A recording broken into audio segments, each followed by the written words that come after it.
zelador da casa de Al, como é que ele deve se comportar, melhor falando, né?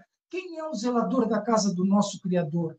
Eu vou abrir espaço, eu espero que tenha construído uma via para que a gente possa construir alguma fala que abra os olhos do nosso público.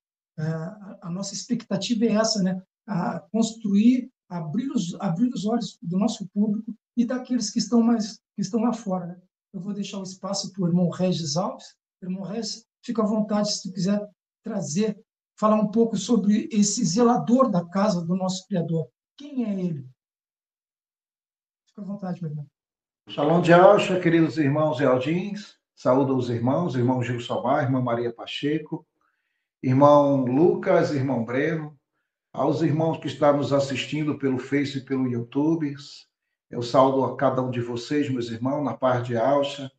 E a vocês que estão nos vendo e nos ouvindo pela primeira vez, sejam todos bem-vindos. E nós também saudamos vocês na paz de Alcha Machia. Nós somos o povo de Ial, nos chamamos Ialdins.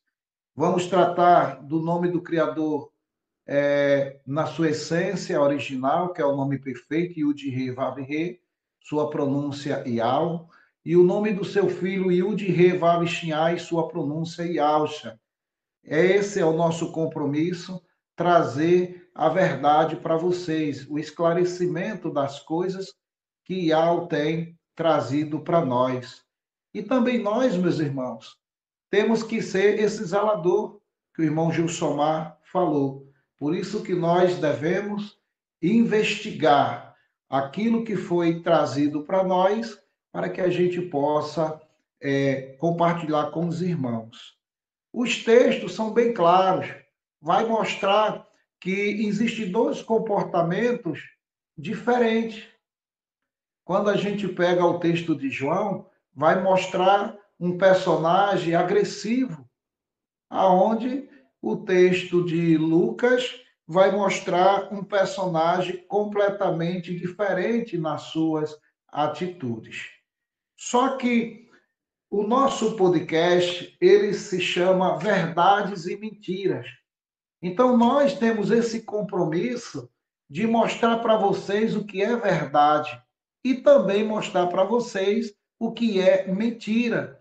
Em outras palavras, o que são narrativas.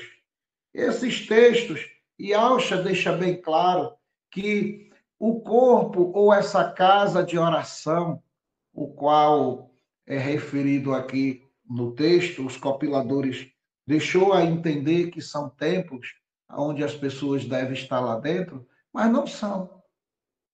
É você, somos nós, é a nossa consciência ligada com o espiritual.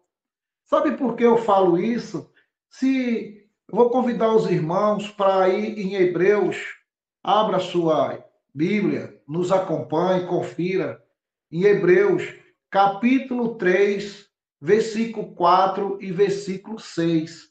Vai nos mostrar quem são esses zeladores e como eles tomam atitudes para poder mostrar como funciona a obediência ao nosso Abba Yahweh. Vamos lá o texto. Hebreus, capítulo 3, do versículo 4 ao 6. E diz assim: porque toda casa é edificada por alguém, porém, o que edificou todas as coisas é Yahweh. Lembra? Yahweh, ele edificou todas as coisas. Vamos sempre lembrar disso. Yahweh edificou todas as coisas. E nós também fazemos parte dessa edificação. Vamos para o versículo 5. E, na verdade, Moisés foi fiel em toda a sua casa, como servo, para testemunho das coisas que se haviam de dizer. Quando se fala que Marcha, você conhece como Moisés, foi fiel em toda a sua casa, está falando a partir do momento que Yahweh chama ele para o compromisso para com o povo e para com seus irmãos, o povo israelita, que na época era o povo Yaldim. Está mostrando que Marcha, Moisés, foi fiel à sua casa. ao seu corpo, ao seu tabernáculo. E nisso a gente pode levar para o lado espiritual a casa de Yahweh, que somos nós, aonde o Kadosh habita. A gente vai ver um pouquinho mais para frente sobre isso. Versículo 6. Mas Yahusha como filho sobre a sua própria casa, Yahusha como filho sobre a sua própria casa. Está falando que Yahusha é casa onde habita o Criador. Porque o Kadosh do Pai estava sempre com Yahusha. Sempre com Yahusha. E vamos lá, seguir. A qual casa somos nós, se tão somente retivermos firme a confiança e a benevolência da esperança até o fim. Então, as leituras, os compiladores da época, infelizmente, deixaram muitos textos para que a gente possa imaginar do que estava sendo falado. Se era um templo religioso, uma casa feita de tijolo, pedra e areia, ou se era um templo ser humano. A gente sempre vai ver isso, essa questão, essa mistura. Eles misturaram.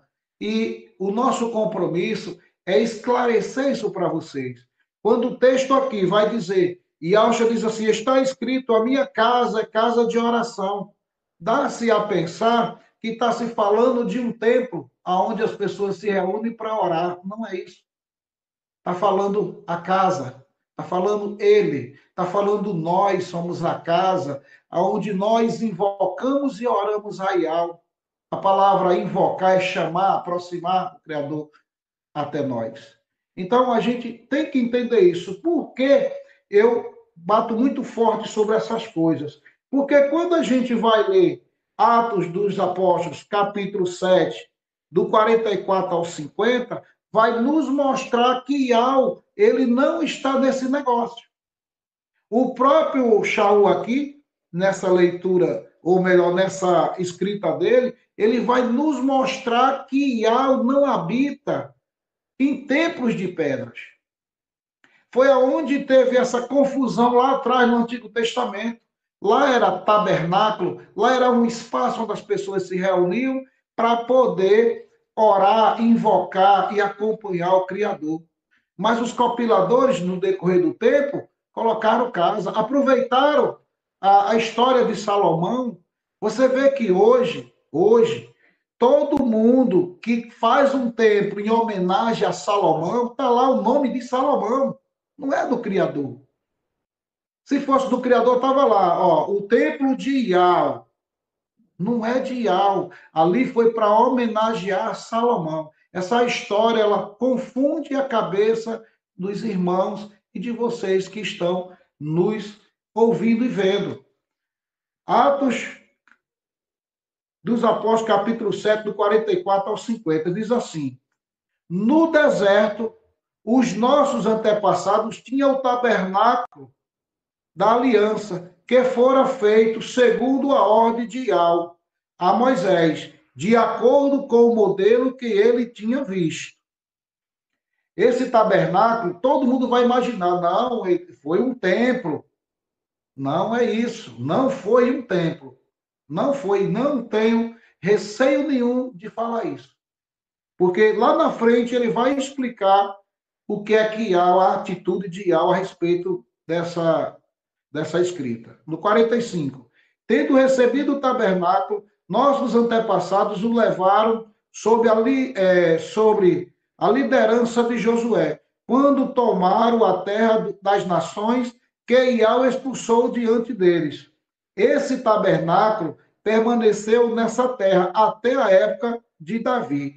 Você vê que tem um movimento, tem uma ação sobre esse tabernáculo. Ele sai de um lugar e vai para outro. Se é uma casa fixa, um templo fixo, ele estaria ali, né? Estaria sem se movimentar. Você vê que aqui tem uma movimentação. Esse tabernáculo permaneceu nessa terra até a época de Davi. No 46, que encontrou benevolência diante de Yahweh e pediu que ele lhe permitisse providenciar, ou melhor dizendo, uma habitação para o Yahweh de Jacó. mas foi Salomão quem lhe construiu a casa. Você vê, foi Salomão que lhe construiu a casa. Agora, que casa foi essa? É um ponto de interrogação. Que casa foi essa? Será que realmente foi um templo de pedra para Iau?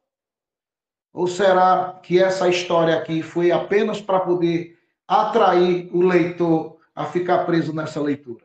Vamos lá no 40, versículo 48. Todavia, o Altíssimo não habita em casas feitas por homens, como diz o profeta. Esse profeta é o profeta Ishaial, no seu capítulo 66. Ele vai justamente explicar. Desde lá, o profeta já diz que o Criador não habita nesses templos.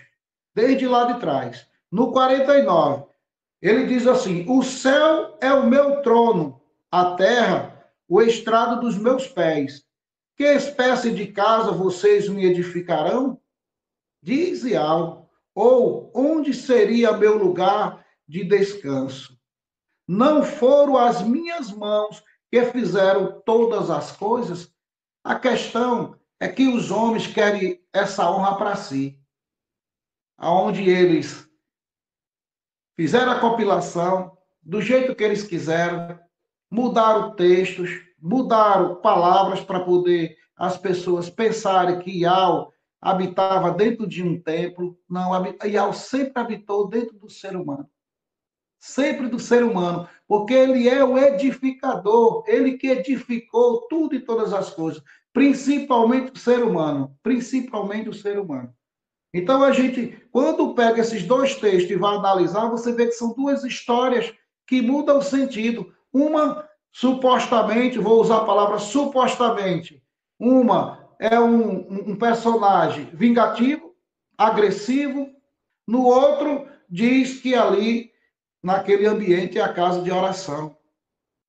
Para o povo entender essa casa de oração, que Yauxa, o Yauxa de Iau, o zelador, aquele que zelou e prevaleceu nas coisas de Iau, na sua benfeitoria, ele estava falando do corpo, que a gente tem que zelar, tem que cuidar, que a gente tem que ser esse zelador aos dias de hoje, porque em todo tempo, Iau chamou pessoas para zelar, para ser esse zelador, melhor dizendo. No passado, foram os servos de Iau, a gente pode citar aí Abraão, Isaac, Jacó, foram os zeladores. Depois vieram os profetas, também foram zeladores de Iau. Essa casa de Iau, porque a casa de Iau é o nosso próprio corpo. Depois veio Yauxa, e Yauxa foi o maior de todos os zeladores dessa casa. Tanto ele zelou e manteve sua casa limpa, como zelou aquilo que Iau trouxe, que foi a sua palavra. Depois vieram os apóstolos, foram os zeladores. Depois discípulos, que são os aprendizes, foram os zeladores. E hoje, nesse tempo, somos nós. Somos os zeladores dessa casa. Por isso que nós temos que zelar essa casa aqui, para não deixar o pecado tomar conta. Porque se a gente deixar o pecado tomar conta, a gente vai cair em Mateus 12, 42, 45, onde diz: quando um espírito imundo tem saído do homem, acha a casa desocupada e varrida, e voltando, né, acha a casa desocupada e varrida e adornada, ele traz mais 7 espíritos piores se essa casa estiver vazia. Por isso que a nossa casa, ser humano, tem que estar cheia do Kadosh do Pai, do Ruach Kadosh do Pai. Para que esses espíritos imundos não encontrem essa casa vazia. Agora, tu imagina, um templo de pedra, tijolo, vai se cumprir o que fala aqui em Mateus, capítulo 12, 42, 45? Como? Não vai. A casa que se fala é o ser humano, e o maior de todos os zeladores é Yauxa Mashiach. Irmão Gilsomar?